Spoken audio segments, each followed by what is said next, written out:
Ouviremos a seguir Mário Montovani, da Anaman, Manaus.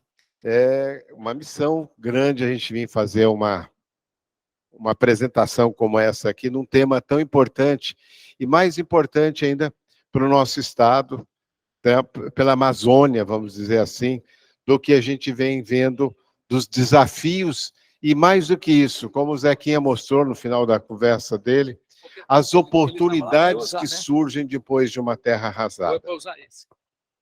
É o grande momento da Amazônia. A gente já viu falar tantas coisas que a Amazônia ia ser salva, Amazônia, Amazônia, Amazônia, vem em todo lugar. Mas e aí?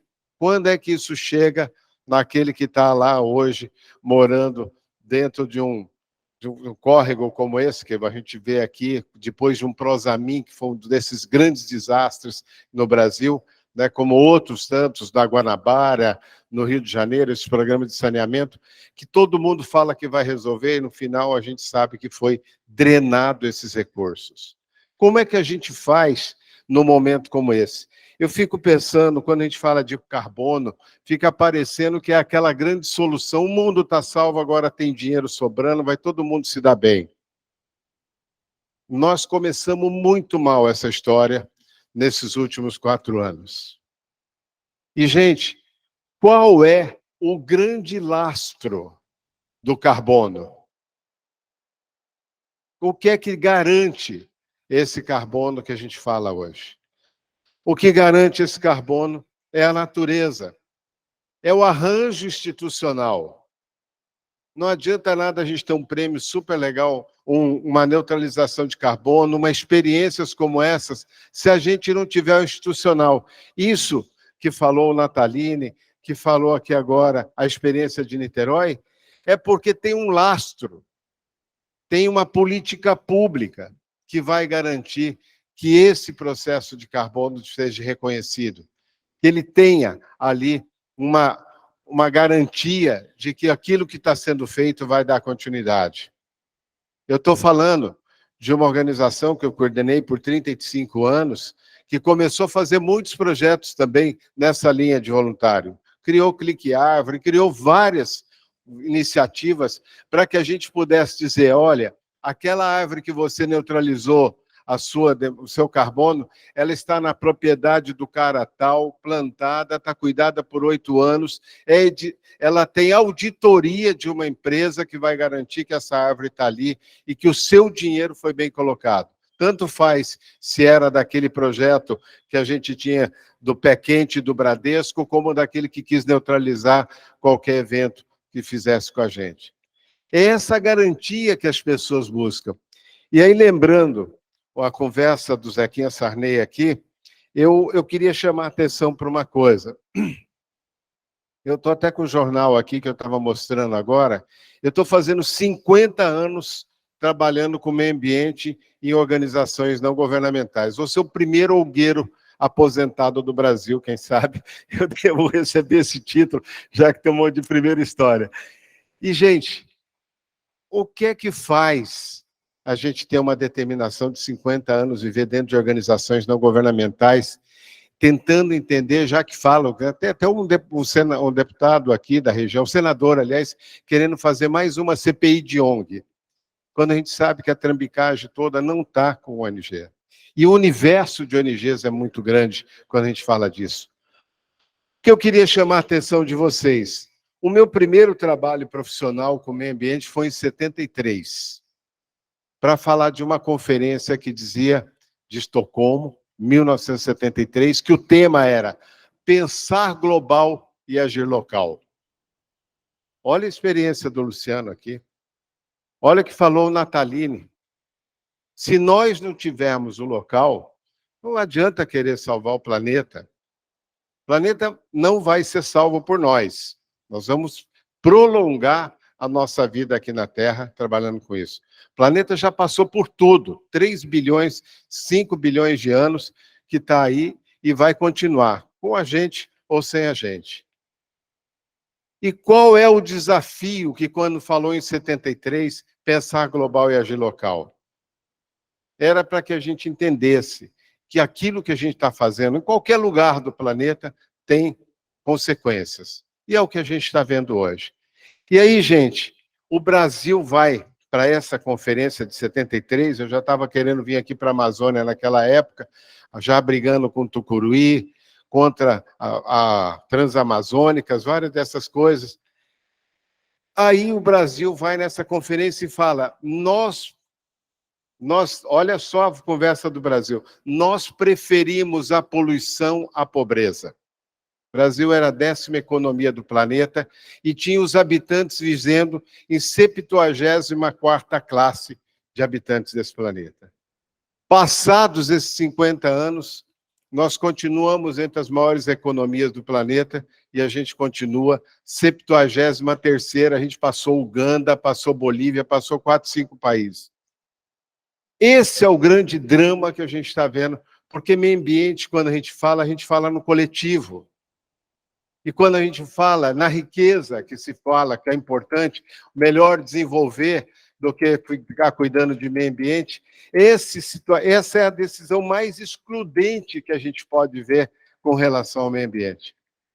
Quando você fala água, biodiversidade, clima, quando você fala em qualidade do ar, você está falando do coletivo, e não de grupos que se apropriam disso.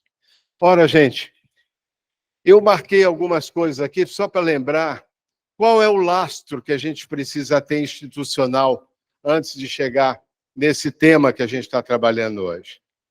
O Brasil sai da Conferência de Estocolmo, um desastre. Nos anos 80, na redemocratização, e aí tem uma história importante que o Zequinha foi um dos grandes patronos, junto com muita gente da sociedade civil, as organizações do terceiro setor começam a avançar e nós começamos a construir um negócio chamado Constituição. Antes disso, Zequinha, em 81, o Brasil cria um negócio chamado SISNAMA, Sistema Nacional de Meio Ambiente, que a gente perdeu isso. Ora, esse sistema diz da importância que faz um trabalho como Niterói, que faz o Natalini quando estava em São Paulo, ou a Associação de Municípios de Meio Ambiente, que eu cuido hoje, que tem quase 1000 municípios com iniciativas dentro do SISNAMA. O que é? Uma Secretaria de Meio Ambiente, um Fundo Municipal de Meio Ambiente, que tem ali um Conselho de Meio Ambiente, como mostrou aqui o envolvimento da sociedade. O Conselho de Meio Ambiente é estratégico. Essa conferência agora de biodiversidade que tivemos, que era para ter sido na China e foi no Canadá, diz que cada município do mundo tem que ter pelo menos 20% de mata. Olha o que a gente tem na Amazônia, gente. Nós estaríamos dentro da convenção oferecendo não só biodiversidade, mas a questão climática. Se a gente não conseguir incorporar isso no nosso ativo ambiental do município para poder mostrar o que a gente tem na hora de ter um lastro para dizer, ó, o carbono aqui no município está garantido, o carbono aqui no estado está garantido, o carbono aqui no Brasil está garantido, vem desse lastro que começou com o SISNAMA, que trouxe o CONAMA, que trouxe a participação da sociedade e um capítulo de meio ambiente. Ora, gente, nenhum país do mundo até então tinha esse capítulo de meio ambiente.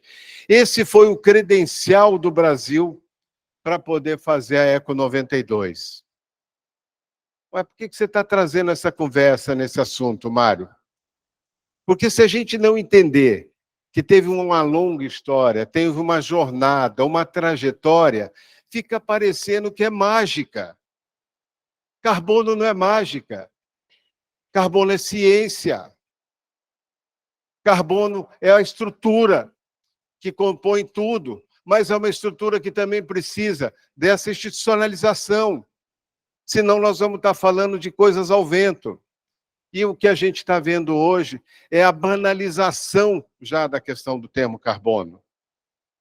Porque as pessoas acham que isso aqui agora eu vou ganhar dinheiro, vai dar certo, agora vamos ter carbono para tudo, até para pum de boi.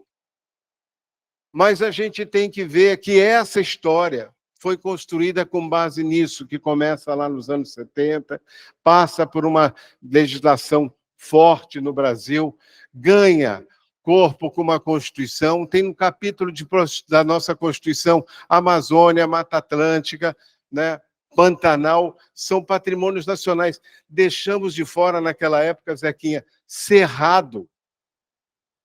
Deixamos de fora Caatinga. Olha como a ciência é tão presente nesse momento e a gente perdeu até de saber que eram, naquele instante, os nossos biomas. E hoje a gente evolui de que forma? E é aqui que eu quero chamar a atenção. Quando a gente faz um seminário como esse, se a gente não conseguir entender o cenário, fica parecendo, como eu disse, mágica. Qual é o cenário hoje que a gente tem de monitoramento? O Guida, o pessoal lá de Niterói sabe. Tem hoje, se você procurar um site aí, você vai achar rapidinho o SEG. Isso aqui é um site que diz como estão as emissões no seu município. Qualquer município do Brasil, de 88 para cá, você tem essa régua, 2008 para cá, você tem essa regra mostrando onde tem as emissões de cada município brasileiro. SEEG, SEG. Quem é que faz esse mapeamento? Sociedade civil. Não vai entrar na CPI das ONGs, porque eles fizerem isso, vai descobrir também que eles têm, quem pediu a CPI das ONGs vai ter muito mais emissão de besteira que fala quando faz uma proposta como essa. Se você entrar num lugar chamado Map Biomas, você vai ver tudo que tem no Brasil é da Rede Planet, que está aí com satélite dia a dia, mostrando agora até 3 metros sobre o que tem de cobertura florestal e o uso do solo. Nós temos lá, né, o trabalho feito com o Ostrowski, que já conhece esse trabalho de muito tempo, né? Hoje, qualquer cidadão, qualquer pessoa pode acessar a informação qualificada. Não aquela que, para justificar o desmatamento, bota a culpa no INPE, bota a culpa no satélite, bota a culpa na incompetência, né? Vai se associar ao crime, às milícias, vai se associar a tudo que tem, porque é negacionista. Não tem mais espaço para negação. A informação está cada vez mais disponível. Como é que isso vai rebater num caso de um projeto de carbono que a gente vai apresentar? Onde é que eu vou me fiar? Quem é que vai ser aquele marco, a referência para o meu projeto de carbono? Nós temos várias iniciativas que foram desse carbono voluntário, como falou o Ricardo agora há pouco aqui. Mas nós estamos evoluindo. Começou aqui com o Marcelo Ramos um projeto de carbono para o Brasil, como começamos um projeto para a Amazônia, aqui a gente precisa resgatar isso, um PL sobre a Amazônia, igual tem na Mata Atlântica, porque não dá para você usar o mesmo código florestal para a Amazônia e para o Brasil.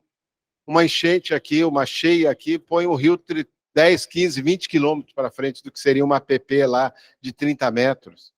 Então, nós temos especificidades. Bom, o Marcelo fez a proposta do PL da Amazônia, que a gente está trabalhando na Frente Parlamentar Ambientalista, e do projeto de lei de carbono. Por que precisamos do projeto de lei de carbono? Essa é aquela regra institucional. O que ele fez, deu uma parada lá na Câmara e a gente está seguindo no Senado. Já está pronto, gente, para poder ser votado. Talvez seja o grande ganho que faça agora esse governo, colocando em votação essa lei do carbono, porque aí você tem um marco legal. E olha que a gente falou agora, desde que a gente começou a trabalhar lá em 72, quando o Brasil entra no mapa do mundo, nós voltamos novamente no mapa do mundo. O Brasil passou 4 anos no ostracismo, regredindo. Quando a gente mostra cada conferência, como mostrou o Luciano aqui, como falou o Zequinha Sarney, quando a gente mostra uma conferência dessa, não é com vescote, como a gente falava, e o Zequinha lembra bem disso na Eco 92, que dizia que os malucos, tudo, beleza, estava lá no Rio. Nada. Aquilo, gente, olha aqui onde eu falo de institucional. O que aconteceu na Eco 92? Pessoal, atenção. Na Eco 92, aqui no Brasil, surgiu a Conferência de Biodiversidade. Na Eco 92, aqui no Brasil, surgiu a Convenção do Clima. Na Eco 92, surgiu no Brasil a Carta da Terra. Ou seja, Brasil foi o protagonista. Brasil foi aquele que passou adiante de todos. E o Brasil é o único que tem um ativo natural importantíssimo. Como é que a gente queima? Como se queimasse talvez a Biblioteca de Alexandria, a maior biodiversidade do planeta, como aconteceu na Mata Atlântica. O pessoal aqui da Amazônia, eu estou vendo meu povo da Amazônia Sustentável aqui, o sócio também foi da Fundação. O pessoal lá me chama de moita atlântica, só primeiro para me sacanear, porque vem para cá, para a Amazônia, você fica lá na moita atlântica, só 10% sobrou dessa floresta. E a gente depende dela hoje para tudo, para água, biodiversidade, clima, quando tem tá nessas regiões onde tem a Mata Atlântica, nos 17 estados.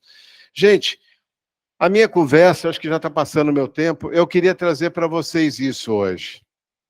Talvez um testemunho de quem viveu de mobilização, de trabalhando com organizações não governamentais, falando até coisas que as pessoas diziam, esse cara é um cheirador, um maconheiro, esses caras de meio ambiente não tem o que fazer, nada. Olha o que mudou o mundo. Não tem mais uma empresa se não tiver ESG, não vai para frente, não tem mais nada que você vê, não tem um jornal que você não vê que os temas ambientais estão presentes. Esse é o grande ganho que a gente conseguiu trazendo coisas do coletivo. Quando a gente fala de justiça social, de justiça climática, de justiça ambiental, esse foi o grande ganho, talvez o grande legado que a gente pode deixar para o Brasil. Na política a gente foi um desastre, na saúde só fomos salvos pelo SUS, como falou o Nataline, em algumas, e que praticamente o SUS surge 10 anos depois do Cisnama, copiando o Cisnama. As unidades de conservação, que falou o Zequinha Sarney aqui, elas são também esse lastro. As terras indígenas, não é terra de povos indígenas. A terra indígena é minha, é sua, como está na Constituição, que os índios são o que tem usufruto dessa terra, mas ela é de todos nós brasileiros. E aí você vê aquilo, tem muita terra para pouco índio. Ora, eles são os cuidadores do nosso patrimônio. Se a gente não entender essas situações, essas consequências, porque é muito fácil você fazer um discurso, todo mundo tem que ter benefício do meio de desenvolvimento. Aí, continuamos como 73ª classe do planeta, os lugares mais excluídos, 33 milhões de pessoas passando fome, não é a distribuição que a gente pensa. O único que compensa tudo isso, que consegue fazer esse meio de campo, é o meio ambiente. Então, gente, eu queria trazer para vocês um pouco disso. Eu anotei aqui, eu falei, nesse momento, se eu não aproveitar para nesse momento a gente dizer, olha, não é mágica. Carbono não foi uma história que os ambientalistas inventaram. Eu me lembro quando eu falava disso, Zequinha, efeito estufa, 20, 15 anos atrás, o pessoal achava que você estava delirando. Ainda hoje tem gente que mistura, né? Buraco na camada de ozona com o efeito estufa. Estava aqui com o deputado de Santa Catarina, eu fui odiado, fui corrido de Santa Catarina, porque eu falei que o buraco na camada de ozônio estava em cima de Santa Catarina na época. O pessoal do turismo mandou a gente embora de lá, dizendo que a gente queria impedir o desenvolvimento do turismo em Santa Catarina. Ora, era para aprender, usa filtro solar aqui, porque você tinha realmente, era ali o lugar.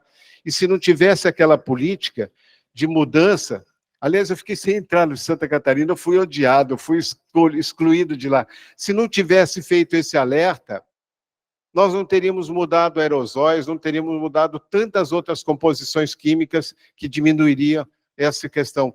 Olha, o que o cara estava falando de buraco na camada de ozônio? Tinha bola de cristal para descobrir? Não, a gente percebe, a gente estuda, a gente vê o que tem de informação. Para carbono, a maior forma de a gente evoluir é se informar, buscar ciência, buscar a questão ambiental como esse lastro e buscar ter nessas questões da ciência e da economia, de todos os outros aspectos sociais, o meio ambiente na sua forma sadia e equilibrada, como está na nossa Constituição, no seu principal artigo. É isso, gente. Nós só vamos deixar aquilo que a gente puder para a nossa sociedade. E o nosso maior patrimônio é a natureza, e a gente pode, sim, fazer dela uma questão de justiça, porque esse país merece, depois de tanta expoliação desde a sua invasão lá em 1500. Então, é isso, gente. Tomara que eu tenha conseguido trazer algumas coisas para vocês. Valeu!